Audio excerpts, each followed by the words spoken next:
have bathrooms out the door. It's kind of warm in here tonight, so there is water and coffee over on the table there, and some treats in the back. For people that aren't familiar with our format, what we do is we have 3 speakers tonight.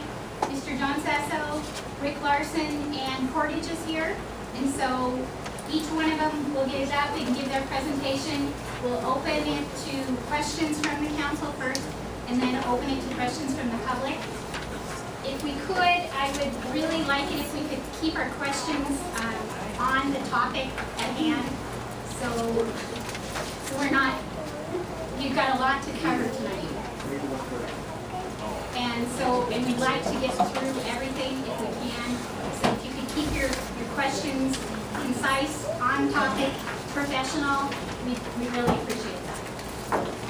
And with that, John, we'll turn it over to you. Thank you, Elizabeth. As many of you as possible should have 2 documents. A document that we produced back in February to outline a 10-year project, tree planting project in Butte Soberbo, and then an addendum, quick addendum that is a smaller document, and that is what we would hope to accomplish in 2012 as part of an expedited proposal under the guidelines set forth by your council.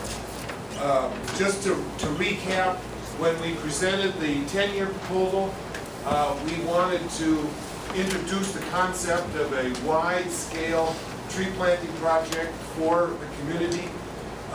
We indicated that we would spend up to, not necessarily exactly, but up to $500,000 a year for the purposes of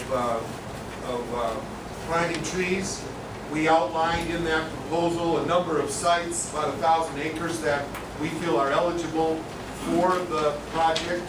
And we also introduced the concept of perhaps planting trees in residential areas, maybe giving a tree away, helping any individual residential property owner within the prairie soils, within the area that is being cleaned up, a tree.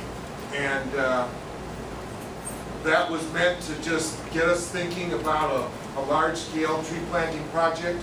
In that proposal, we talked about the benefits of tree canopy, benefits of the project in terms of natural resource restoration, and we generally followed the format that was laid forth in the expedited grant cycle guidance that was published by the council in January, or I guess it was actually formally approved a little bit while later, but we followed that particular proposal by outlining the description of the project, and then most importantly, the location, the benefits, and the time-critical nature, and a schedule. Those were the 5 things that we were asked, and then we provided a budget, and then some documentation on how we would execute the project on an annual basis.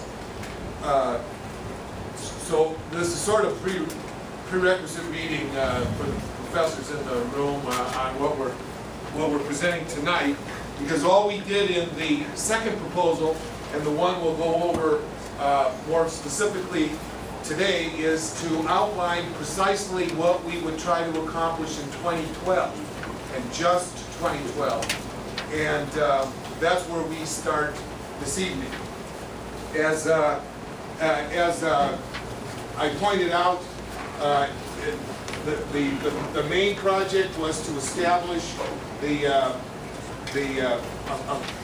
more or less an allocation, an authority that the council would approve, and then ultimately the governor and the staff would, and then each year we would come back and ask for a certain amount of money based on the previous year's experience, lessons learned, etc.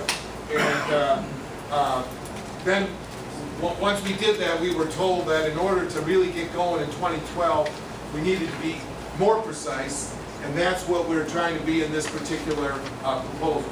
So, as it's pointed out, the scope of work for 2012 would concentrate on these 4 areas in the back of your the last 3 pages of the addendum has the 3 figures that really tell the entire story. I want to point out a couple things before we get to the maps. Why we believe that the expedited planning from 2012 have been identified. Number 1, there's an immediacy of planned remedial work that has the potential to complement these tree plantings. We've got to put some curb and gutters in, as I'll describe to you. We have to do several things in terms of continuing to maintain our re-veg caps. We have a lot of work going on in the field this particular year, and it's never going to be easier to get extra dirt, extra soil, extra compost material that can complement the tree plantings. What we're looking for in terms of the dollars through the BNRC now is essentially the stock. The money for the stock and some dollars to perhaps take care of it in this first year. And then secondly, there's a lot of work that we did in anticipation of this day.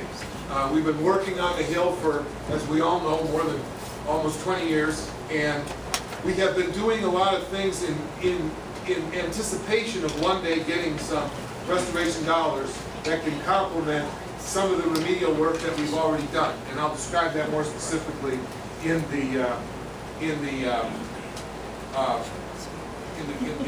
right now. So I think it would be best if we just go to figure 1. So the first area that we have in mind is up here. Oh, that's not going to work at all. All right, well, just refer to your maps on figure 1, the Granite Mountain Memorial. The purple areas on your map are those areas where we pre-built tree pods. The Granite Mountain Memorial area, as you know it, is the area above the Kelly and above the Mountain Con mine yard. When you look east, you see, the Moonscape. When you look west, you see some good reclamation now. So in this area, as you can see on your map, with cooperation from the people who are doing the ARCO and others, EPA, everybody helped us, we actually built in 9 of these tree pods for trees. And we are hoping now that we can finish the project and get the trees put in. We also built a berm on both sides of the memorial proper, extending north and south of the memorial.